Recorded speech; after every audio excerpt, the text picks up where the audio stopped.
Oh, well, everybody, welcome to the 11th Social Media Landscape Report. I mean, I cannot believe that this is number 11, and it started off with really humble beginnings. Just like the social media space actually started off in this humble beginning space. But really, Arthur and Worldwide Works has been involved in this for the last 11 years, and it's really cool to have you, Arthur, on this. So thank you very much. I think social media is one of the fastest growing advertising, research, marketing platforms. And I think it's really, really cool that we have this social media landscape report. One of the most important things about what we want to try and get out of this report is really to help the industry grow, to really understand what are brands doing within the space in the next 12 months. Really, how do we benchmark it with the global community, so brands can actually take some of this data, have a look at it. Agencies as well can look at some of the international benchmarks and compare it and see how are we and what are we doing. So it's really about learning and helping grow this industry. The other important thing is that social media doesn't stand on its own in the communication space. We need to understand what is happening in the industry. What are the messages, the demographics, the psychographics, the customer journey, a whole lot of other information. And that is why we've joined other partners within that. So it's really important that we get other information so that we can actually look at it as in a holistic view. So really thanks to who's provided us with some really cool information, Webfluential, Turn Left Media, but also special thanks to TikTok. We've been trying to actually get these platforms. We've tried to get Facebook. We've tried to get Twitter on this platform a couple of times, and they've always flatly refused. So Greg, thanks to you, your team, TikTok, for actually doing it. And it's really cool to have you here. So thank you very much. Absolute pleasure, Oresty. Yeah, looking forward to our chat today. I know why TikTok is becoming this juggernaut at the end of the day. They're actually prepared to open up, and you'll see some of the results that are happening, and I think that's really cool. Also, I think one of the really important thank yous need to go out to TGI Ask Africa. They've got some incredible data from a consumer perspective, from how they engage with the media. And Ornica and TGI have also done an amazing product, an incredible journey mapping product that shows the demographic of the consumer, their journey, how that aligns with the media, and what the return on investment can be. So I think it's really cool. So Maria, your team at TGI, thank you very much for that. You guys absolutely rock. And whoever hasn't seen the TGI data, go into it. Go into their site, have a look at it. Don't only look at it, actually buy it. Okay, that's the 2-second commercial break that we need to have. But yeah, no, really, TGI, your data, and you'll see from Arthur's presentation, there's some incredible insights in that. Okay, well, let's go to the actual survey this year. And I think the big buzz, we all know the big buzz is about ChatGPT, generative AI. Not only are we talking about it within the space, not only are they talking about it at the breakfast table, at the dinner table, at the lunch table, within the marketing space. It is the big buzzword at Cannes. Some of the the busiest seminars were actually around this generative AI. So I think it's really opportune for us to actually talk about it. And whether we love it or hate it, whether we're scared of it or excited about it, we know it's coming on stream. And how it integrates within social media is really, we don't really know sometimes, but we need to kind of put a stake in the ground and really see how do we learn from it. And I think that's why this webinar that we're having is, let's see how do we learn from it at the end of the day. So without further ado, Arthur, if you can just take us through the study, where are brands intending to spend their money in the next 12 months? What did our survey show? What does the TGI data show? So, Arthur, you have 15 minutes, and over to you. Thank you, Oresty. It's always a special moment when we present this research every year. And it doesn't get stale for us because there are always so many shifts. And without further ado, I'm going to go into, as soon as I can find it, my presentation on the SA Social Media Landscape 2023. And the subtitle I've given my presentation is Enter AI. But AI enters towards the end of my presentation, but it's really the beginning of what Oresti is talking about in the report itself. The report will give exceptionally fine detail on the findings of the various studies that fed into this project. It wasn't only what Ornico and Worldwide Works did, but all of these contributors, TGI, Ask Africa, Brandwatch, GWI, Turner Media, all contributing to a very granular sense of what is happening in social media in South Africa. And first off, we look at the industry survey that we conducted among more than 100 of South Africa's biggest brands. And this gives a sense of what brands are doing on social media as opposed to consumers, but it's also how brands are reaching consumers on social media. And I'll just show you very quickly the previous 2 years, the shape. There was a very clear shape and a very clear hierarchy: Facebook, Instagram, LinkedIn, Twitter, YouTube. Last year, that shifted a little. Instagram fell back, LinkedIn rose dramatically, and TikTok emerged on the radar quite strongly. And then comes 2023, and this is the shape of 2023. And it's not very different, except that TikTok has jumped quite a bit from the previous year. And you can see from the percentages that it continues a relentless rise, even while the other platforms are remaining fairly, I wouldn't say stagnant because their penetration is quite deep, but not growing. So TikTok is catching up on them, even though it looks like it's far behind. If you just take a snapshot, the trend line is all about TikTok. And then we asked, if they're not active, where do they intend to be active in the next 12 months? So Facebook and LinkedIn look quite high, but that's because they dropped back significantly from previous years. And what you're really seeing here is a comeback as far as brands are concerned.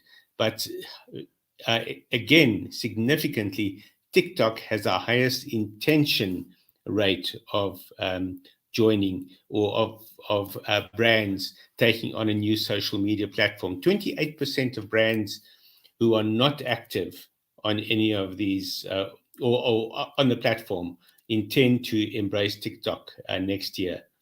So we'll see it rising significantly. Typically, what happens with the bigger social networks is that the number that actually embrace it are a lot smaller than those that intend to embrace it. So it'll be fascinating to see what the landscape looks like next year, but it's already fascinating this year. Short video platforms were one of the big rising factors that we saw this year. Last year, they emerged for the first time, and this year we see a significant increase in their embrace across all platforms.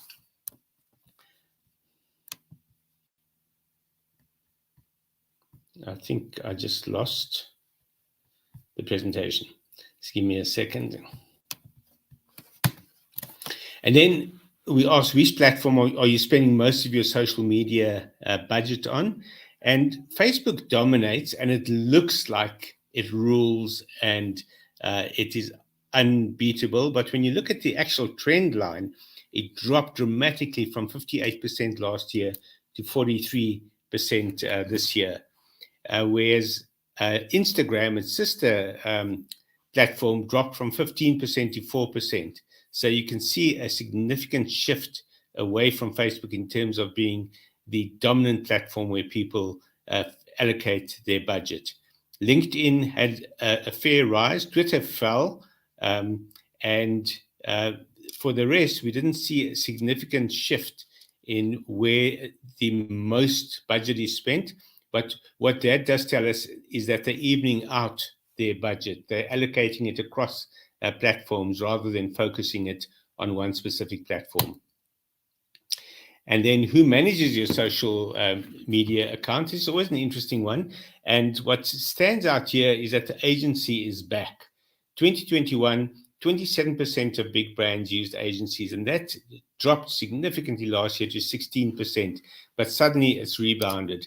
And what that again tells us is that a lot of brands experimented with moving away from agencies, doing it themselves, or relying on their PR and marketing team, and realizing that they need the experts. On whether social media has brought brand returns, the most interesting thing here is that there has been hardly any shift in the overall response. Exactly 2/3 last year, exactly 2/3 this year said that it had brought brand returns. But when you drill down into the categories of return, you see a dramatic growth in brand awareness, from 60% of respondents to 91% of respondents who said that that it had brought returns. Brand awareness dominated. So that has become the major benefit of social media for big brands. Then live event platforms, which seemed to be all the rage when Clubhouse emerged, kind of collapsed along with Clubhouse. And we saw, for example, Instagram Live dropping from 19 to 13% this year, Facebook Live 33 to 25%. So the live event platforms haven't really worked out. But when we ask whether brands intend to use them in the future, that rose from 21 to 39%. So there's still hope for these platforms. Programmatic advertising was a really interesting one, because that rose from 32% of brands to 42% of brands using it. But most significantly, of those using it, when we asked if it's improved their return on investment, that shot up from 23% to 60%. So I suspect that little stat is going to result in the yes column on the left-hand side increasing dramatically in the coming year. And my favorite question always is, are you going to invest in new tech? And have you allocated budget to new tech for marketing purposes? And yes, we saw a significant rise from 28 to 38%. It's still dominated by the no's, 62%, but we can see that there's far greater intention. And when we ask what they're going to invest in, this is where the AI hits the road for the first time in our presentation. And a massive 53% said that they would be investing in AI. This takes us back to 2019, when AI first emerged as a significant tool for big brands. And then it dropped back as brands became disillusioned with what AI could do for them. But suddenly, in the era of generative AI, it's back. So generative AI has in effect saved AI for the big brands. But what's interesting is that it's increased significantly across the board. Chatbots back up to 25% after dropping. Machine learning, 23% after dropping. And then even the metaverse is also increasing significantly after a bit of disillusionment with it. So what you see is a bounce back from disillusionment. And this is almost in line with the Gartner hype cycle, where you have a peak of inflated expectations, which we saw in 2019, and then the trough of disillusionment, which we saw up to 2022, and then the beginning of the plateau of productivity, which begins in 2023. Let's look at the consumer research. And I've called it lifestyle versus work style, and you'll see shortly why. But just to put it in context, the TGI data from Ask Africa was based on interviews with more than 24,000 respondents, representing 28.1 million South Africans aged 15 plus living in cities and towns. So first of all, this is the big one. What are the biggest platforms and how many people are using them? Well, you can do the calculations out of the 28.1 million, but Facebook leads at 56%, significantly ahead of the next biggest. But the next biggest is the real story of this year's survey, and that is TikTok overtaking Instagram fairly convincingly, although not a massive margin, but suddenly at 30% of respondents. Now, everyone thought TikTok was all about the under 13s, but in fact, the 15s and over, almost a third are now on TikTok. Instagram, just over a quarter. Twitter, healthy at just under a quarter. And then LinkedIn at 14%. That might look small compared to the rest, but it's quite significant for a professional social network. But what's really significant for us here is how many of these users are highly active users. And highly active means they've either accessed it in the last 24 hours or the last 7 days. And this is what emerges. Facebook still high. TikTok and Instagram maintain the same ranking and fairly high percentage-wise. But Twitter falls back significantly and LinkedIn even more so. And I'll show you the percentages to put that in context. Facebook has the highest engagement in terms of their total member base being highly active, using it constantly. And TikTok is a little behind Facebook, but not dramatically behind, and marginally ahead of Instagram. Twitter falls back somewhat, and LinkedIn falls back the furthest. So this is where I talk about lifestyle versus work style. Sorry, just to put that in context, it's very clear that the social networks, which are part of people's lifestyles, get far heavier engagement than the professional network, which is part of people's work styles. So lifestyle comes before work style. Very quickly, to show you the age profile of users on Facebook, it's still age dominated, and it's in fact almost a direct correlation between youth and usage of Facebook, or an indirect correlation with age as such. The older you are, the less likely you are to be on Facebook. The over 65s, the 15%, looks low, but that's dramatically higher than on any of the other platforms. Before showing you the others, I'll just show you access via by socioeconomic level. And here, when you look at the highest socioeconomic level, bear in mind SELs are an updated version of LSMs, and they are far more effective means of assessing people's level of socioeconomic access and resources. In SEL1, the highest socioeconomic level, 81% are using Facebook. That's massive. In terms of highly active users, still very high at 61%. It doesn't shift much between level 1 and level 2. It drops off a little below that, but still remains fairly stable. It only drops again after level 6, and then stable for the next 2 levels. And then a massive drop off in level 9 and 10, the lowest socioeconomic levels, for both users and for highly active users.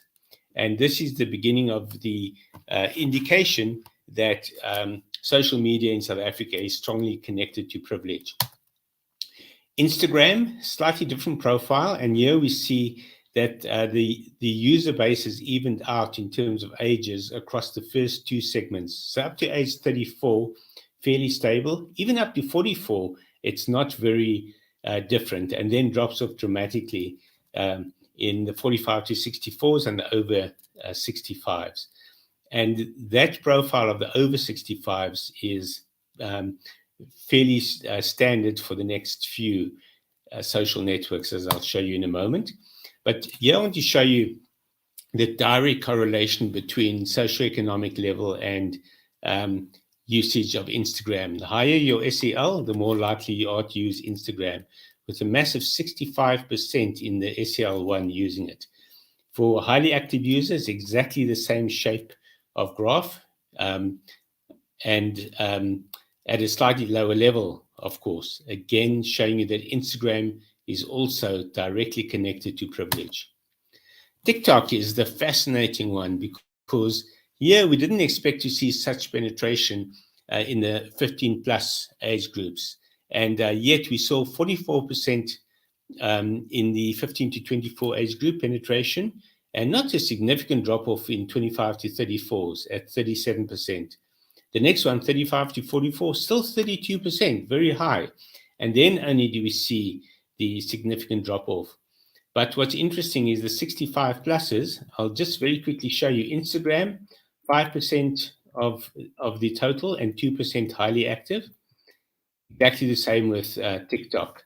So TikTok has the same appeal at that level as the other social networks, but exceptionally high in the groups from 15 to 44.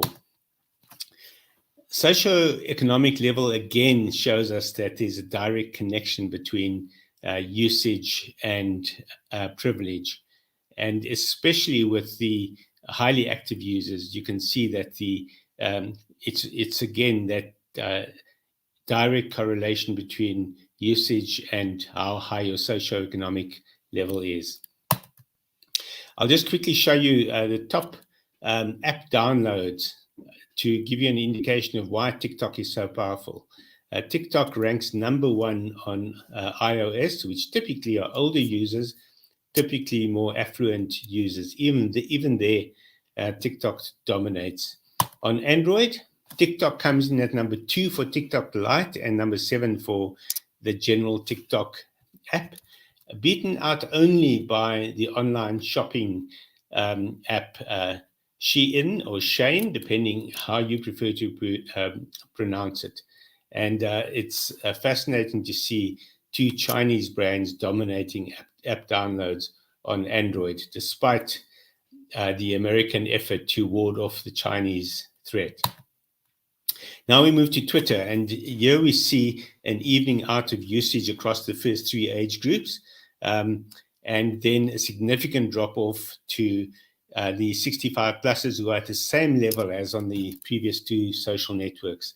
But have a look at the socioeconomic level. Again, direct correlation between level of privilege and level of access.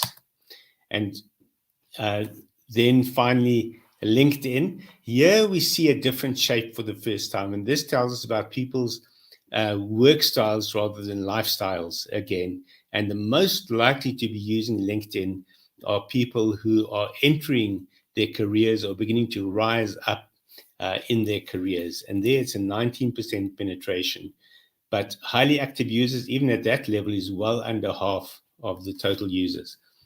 And then the over 65s, yes, they retired, so they're typically not in the workplace anymore, but you can see they have the lowest level of highly active users as well.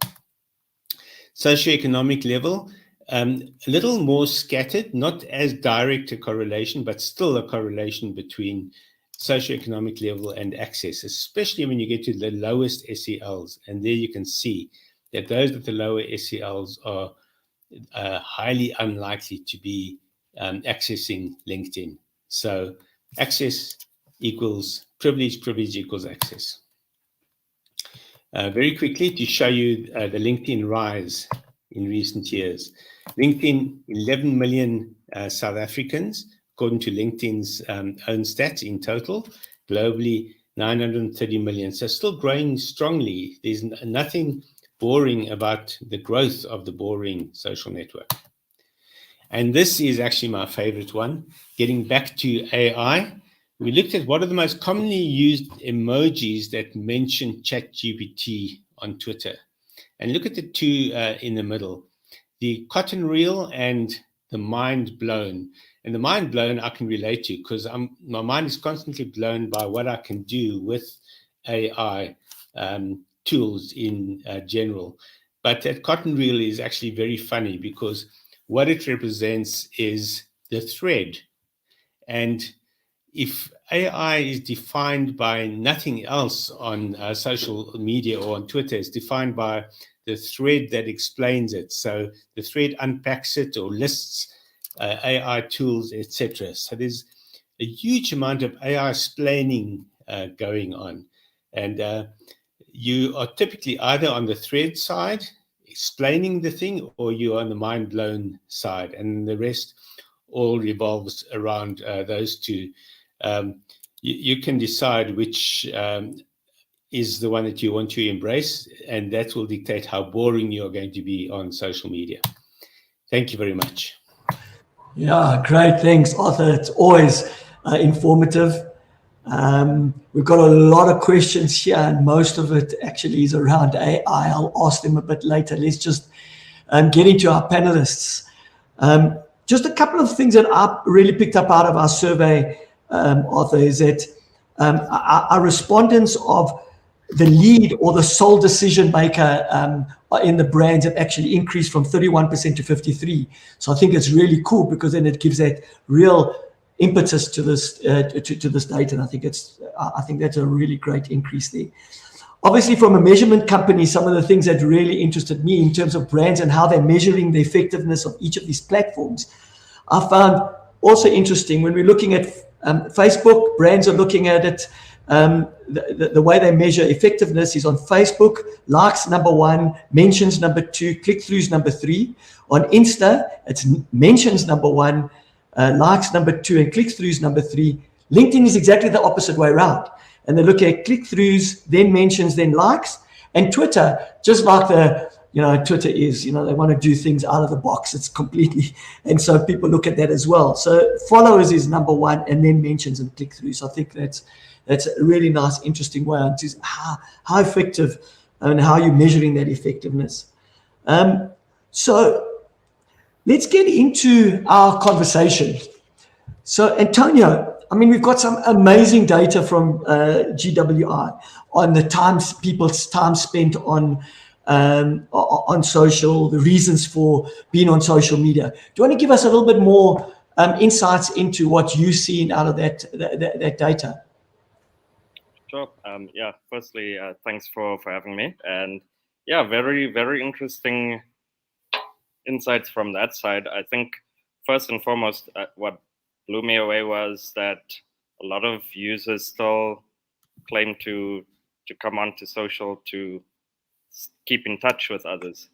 So that was quite nice to see that the networking side of things is still prevalent, and not just more of the media side of things, where we can see content creation and content consumption being the main driver of that.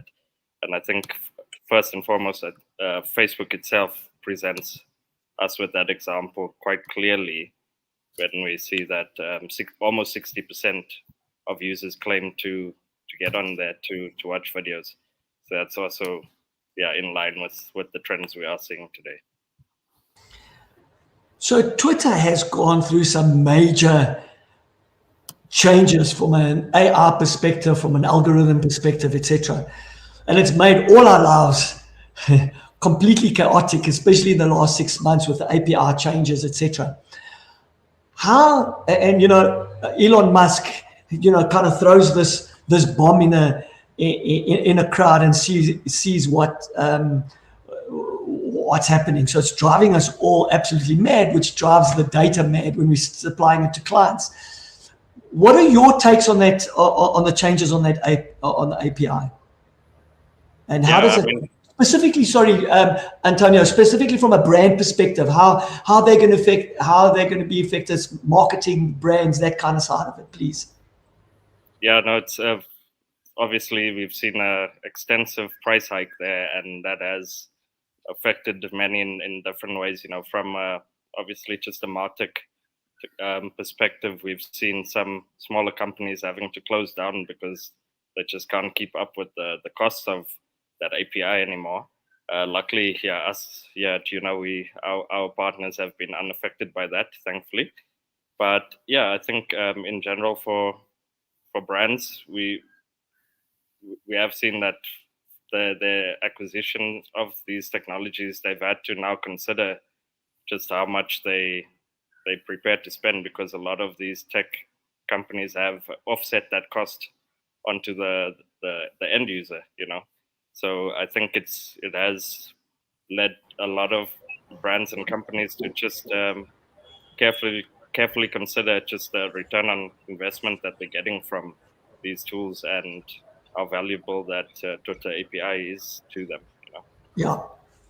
Well, my next question was going to be to Tumi, but we seem to have lost her. And I'll just, Greg, again, I think from a TikTok perspective, once again, thanks a lot. And it's really cool to have you guys on board. And I mean, some of the platforms that I've actually spoken about with the TikTok guys, I mean, there's some really, really interesting stories around brands and how they're utilizing TikTok, how they're utilizing influencers, what you guys do, helping influencers on this particular platform. In fact, just to go back to our survey, I see that our respondents, when you're asking, are you using influencers, 77% said no, which is down from 64 from last year. And then also the other question was, do you know who your influencers are within your space? No, again, went up from 41 up to 51. So, you know, the understanding of those influencers are on that there.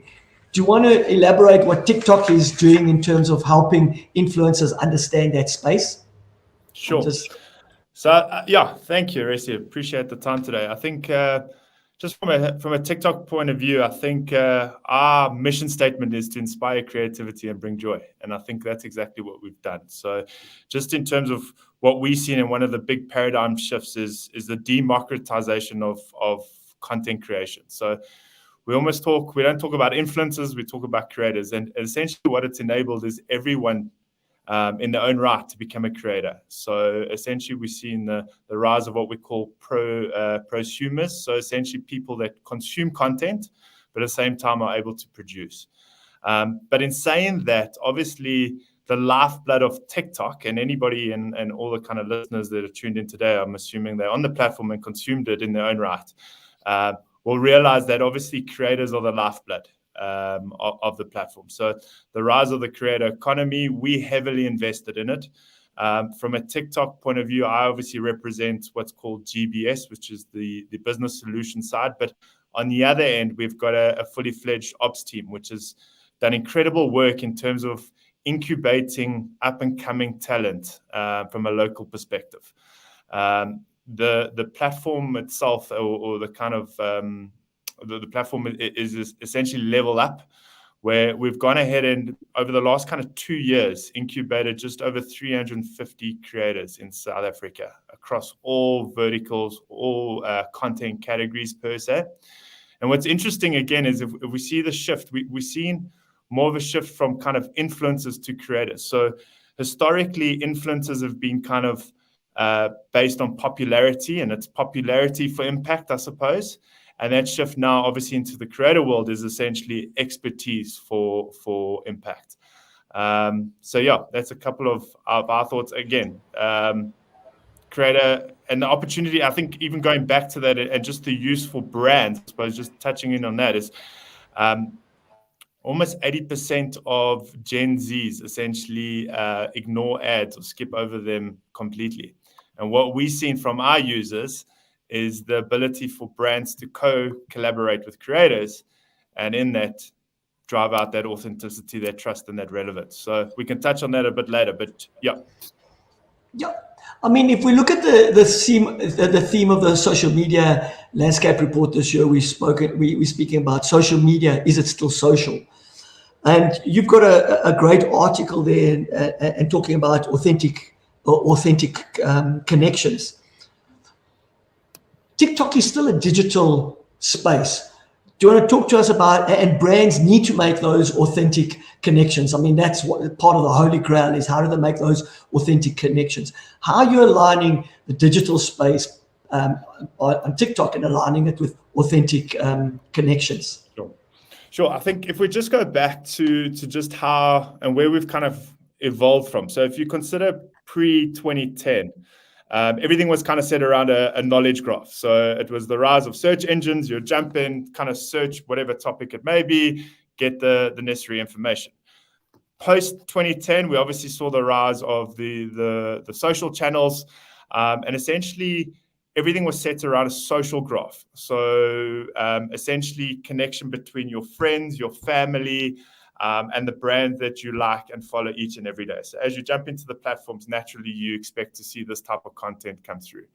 But what we've seen with TikTok is it almost flipped it completely on its head. And essentially what we've done is allowed the consumer to, in itself, kind of consume content that's relevant to themselves. So from a TikTok perspective, it's all set around a content graph. So understanding exactly what's relevant to them in terms of their passion points, based on their kind of passion points, their interest points, whatever the case may be, they get a very unique experience with inside that For You page. Now, what we're seeing is the rise of communities and community commerce. So I'm sure a lot of your listeners and kind of the guys tuned in today will know the rise of BookTok in itself, which is a community where we've got 151 billion video views delivered out in BookTok. It's revolutionized book sales across the globe. Book sales at an all-time high. We've seen the rise of SkinTok. We've seen the rise of FinTok. We've seen the rise of pretty much everything, all the way through to, you name it, TaxTok. So essentially what we're seeing is almost the ability for users to come in, connect around the various passion points. And essentially what we've seen is this kind of digital campfires being built out. And we talk about these worlds of worlds. And I think the amazing parts of that, and talking to brand marketers today, is there's an opportunity for every single brand to connect to the communities that are looking to hear from you, essentially. And it's all around relevant reach, ultimately. So there's a question here from Kanyesile. Besides the influencers, creators, etc., and those particular collabs on TikTok, are there other interesting, do you have any other interesting stories and ways that brands are utilizing the TikTok platform to be able to help other brands utilize it? 100%. So I think there's a couple of things that we can talk to here, but we almost talk to, there's two opportunities. To them, which is your traditional advertising, where essentially a brand is talking to their consumer, and then we talk through them, where essentially it's through the use of co-creators and then ultimately the community in themselves. And it's quite unique. So obviously, if we go back to them, not to say that brand advertising doesn't work on TikTok, it definitely can.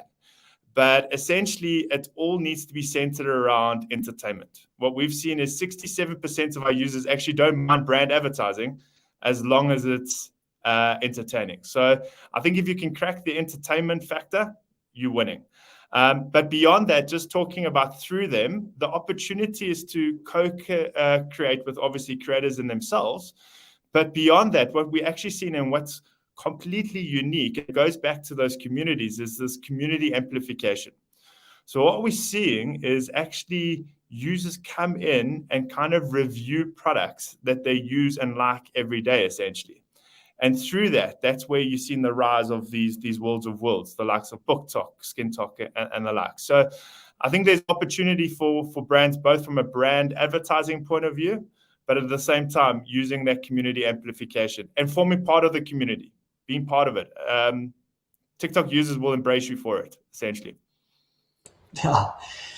Just an apology, guys, from Tumi. She's had load shedding. She was on her cell and it's just kind of gone down. So it's a pity because I'd like to hear from her benefit of 3 years of coming onto Social Media Landscape Report, how brands ultimately utilize the different platforms.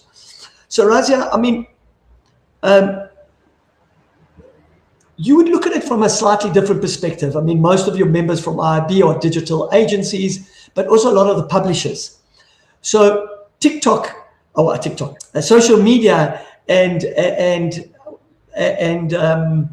publishers have been at odds at some point in time. Google, Facebook, etc., have been at odds in terms of the content, etc.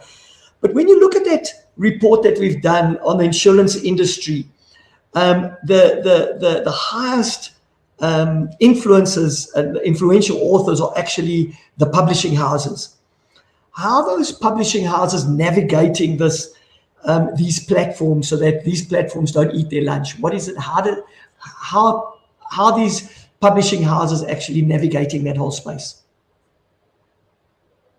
Okay. Well, firstly, thank you, Oresti, for being here. It's a great space. Yes, a great question. So Razia, sorry, will you get closer to your mic? It's a little bit soft. Yeah. Oh, can you hear me now? Yes. Okay.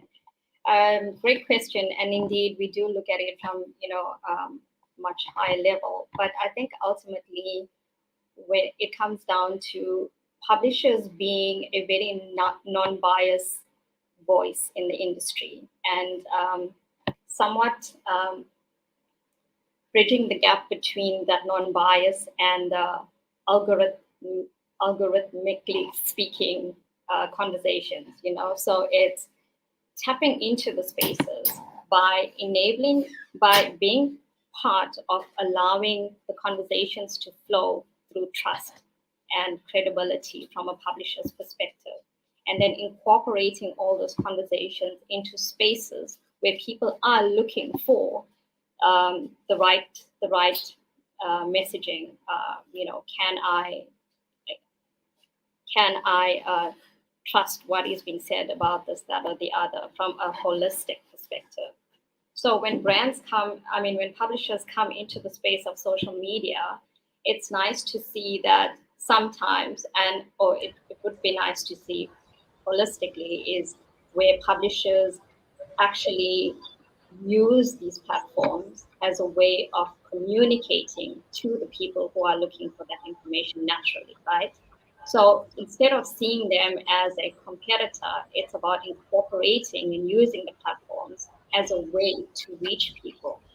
So I think that's a nice space. But what it then lends itself towards is the ultimate goal. And obviously, we know the ultimate goal is that communication must support business objectives. It goes hand in hand. So when you bring these two together, it's then about understanding really how can we bring these two platforms to make it work for the best customer experience. And that's really how the ecosystem comes together. And I think the most important thing is that tools, this is what I got from our head of bookmarks jury chair in the social and influencer panel. And he said something interesting, which stood out for him that he picked up along the way, is that, these tools and platforms won't replace normal communication or human communication in any which way. It's someone who knows how to use these tools that will replace you, so once you embrace the change, and that's what IAB's ultimate theme was last year. If you embrace the change and you know how to make these changes work, then you will get to your ultimate goal. And this year, it's about, breaking down the barriers so that we can all work collectively to make sure that the ecosystem comes together very nicely. Cool. Arthur, I know your feelings about about Elon Musk taking over Twitter. So here's a great question from Maklodi. And did everyone see that Twitter has recently banned advertising on the platform for brands that don't pay verification? And how's that going to impact Twitter? How's it going to impact brands, etc.? Do you want to just kind of elaborate on that? You're on mute, Arthur. I'd love to ask Elon Musk the classic question. So how's that working out for you? Because it's a great way of even further alienating the brands that used to support Twitter. It's how the users feel who used to have blue ticks, and they had the blue ticks based on their prominence, their presence, or their position in society. And on the basis of that, used to drive significant traffic to Twitter. So Elon says, no, you must pay if you want a blue tick. In other words, you must pay if you want to be one of those people who drive the traffic that will give my platform relevance. It's a complete disconnect between the contribution that is made to the platform and what the owner of the platform now demands of those contributors. So I think it'll further undermine Twitter's viability as an advertising platform. You're on mute now, Oresti. after 3 years of Zoom meetings and really, I think it's not only going to undermine in terms of the brands, which it absolutely will, but I think the whole platform as a whole. I mean, what Elon has done. I mean, if you're not, as Antonio said earlier, with the prices kind of going up, all the smaller guys pulling out of being able to understand and get the data out of at a reasonable cost, get the data out of TikTok, and not being able to supply that becomes, or you can supply it, but at a much higher cost. It does going to impact on some of the smaller brands and how they deal with TikTok, because with Twitter, and I think they're quite a formidable force. Some of the smaller brands on Twitter, and I think it's you're right. It's going to be a problematic. From your perspective, Antonio, how are you finding that the changes within that? Because I know you play a huge role with the Twitter fire hose, and you. How are you guys being impacted from a branding perspective for your brands? So I think I did mention earlier, from our side, we are untouched by that. So that fire hose access is very much still prevalent, and we're making great use of it with our technologies and clients. So from our side, it's still a platform that we make great use of. Arthur, great question here from Sam Naker. Would the correlation between LinkedIn users and the low SELs also be attributed to education levels? Yes, but education level tends to go hand in hand with SELs as well. So it goes hand in hand with household income, with personal income, and with education. But the clearest correlation is with overall SELs. So those are all elements that feed into it, and it's elements that feed into privilege, which is why I cast it as privilege. You could say the SEL levels also represent privilege levels. So the correlation, I would say, in fact, is more with privilege than it is with SELs as such.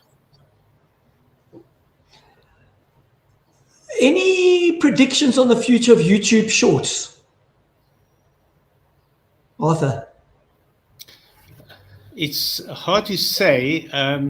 I think YouTube Shorts are a response to to TikTok in particular, and Reels to a lesser extent. Everyone is trying to compete with TikTok. I'm sure Greg watches all of those efforts with amusement and bemusement as they try to find ways to be different while being the same.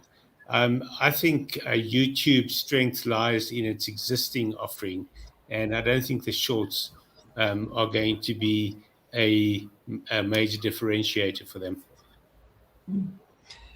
I know you don't want to talk about the competitors, Greg, so I'm going to ask you something quite different here. We've seen the rise, it comes from Free Ride Podcast. The question is, we've seen the rise of podcasting. Is podcast seen as a form of social media? And how will brands look at podcasting and advertise on those particular platforms? So it's not really competitive from that perspective, Greg. So if you can, how do you feel about that? Let me answer it in two parts. So one is, I think, actually, funny enough, a lot of podcasters have seen major success on TikTok. So what they've done is they've actually kind of, apart from the podcast, obviously the audio, but like visually, like short snippets, essentially, that's relevant, tapped into obviously those communities, and through that driven up listenership. So great opportunity there to obviously enhance your offering potentially through the channel. But obviously, like if you consider podcasts, it is a thing, no doubt. I think going forward, it is something that we definitely need to consider in terms of social media landscape, no doubt. And again, a great opportunity, I suppose, to reach relevant or niche audiences. And again, I think even from a brand perspective is kind of a long-term play there and that brand association with the various podcasts. So by all means, yeah, it's something to consider.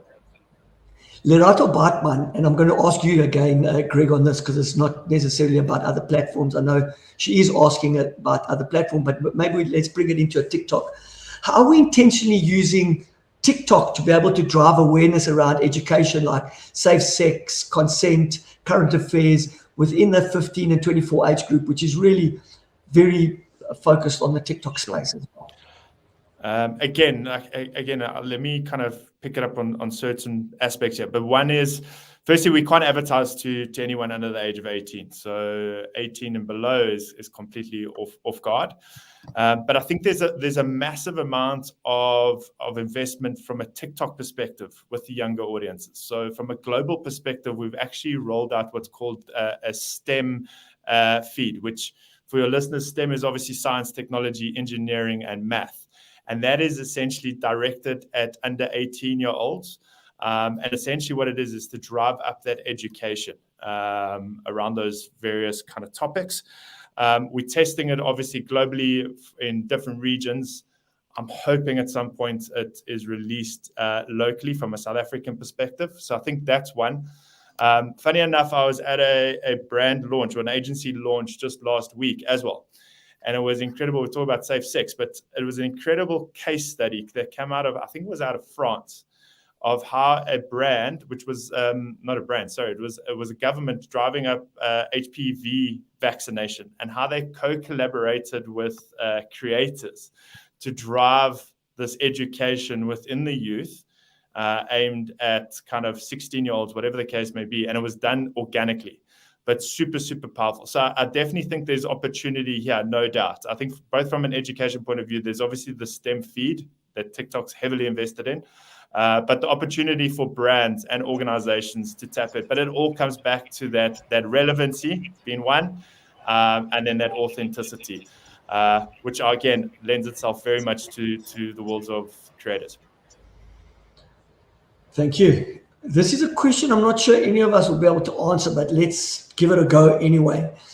Bulewa Makeke asks, it would be interesting in exploring the use of AI. Not sure how compatible this approach would be with governments. Do you know if there are any government departments using AI? I'm sure there are, but let's see how are they, if anybody knows how they are using it. Arthur, do you know? Have you got any insights into that? Not at all. Antonio? Yeah. It's a bit of a strange use case, I guess, but what I have seen is with the face, there's a facial software that obviously ages you younger. You know, they then flip that around and use it to age you older as well. So there are some government departments, I'm not sure in South Africa in particular, but they are using that software to look at suspects from 10 years ago and then aging them 10 years older to get a sense of what they'd look like now when they tracking them, I guess. So yeah, that's about the only use case that I've heard of. Yeah, no, and a lot of the times I think government is behind in some of the technologies that and also slow on implementing. And I'm not just talking about our government, but I think internationally sometimes they are slow in implementing it.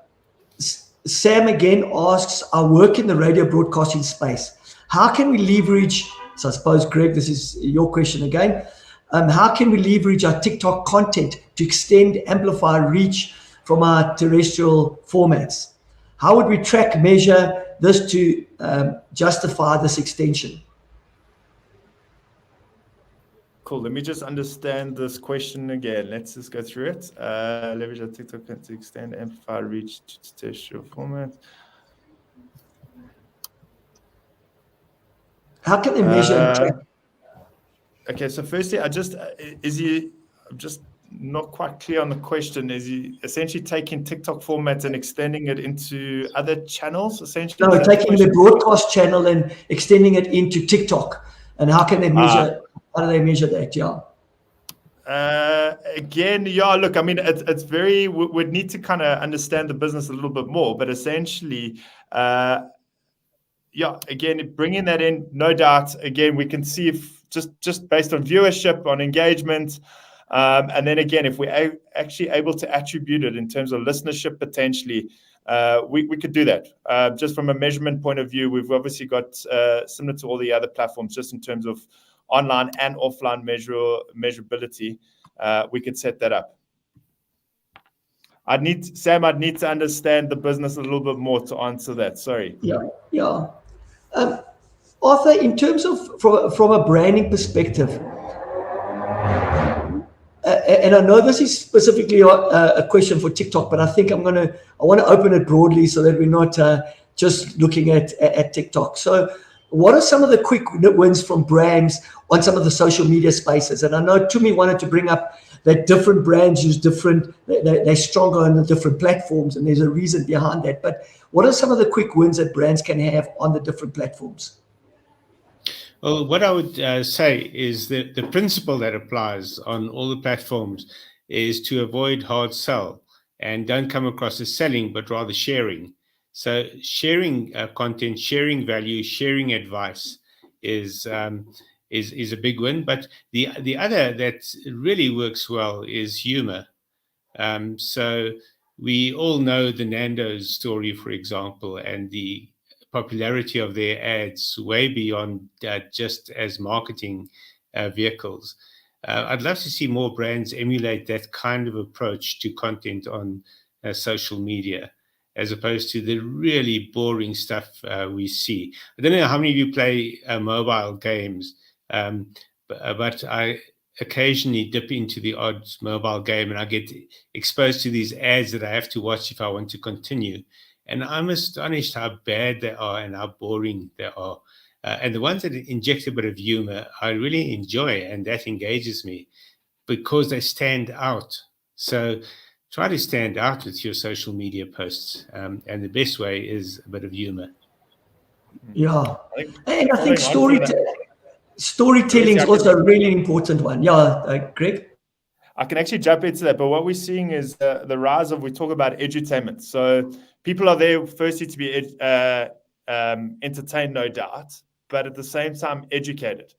Now, just what we've seen of late is if you just look at some of the financial institutions, and particularly like FinTech, again, driving out this financial savviness in a very fun, entertaining way.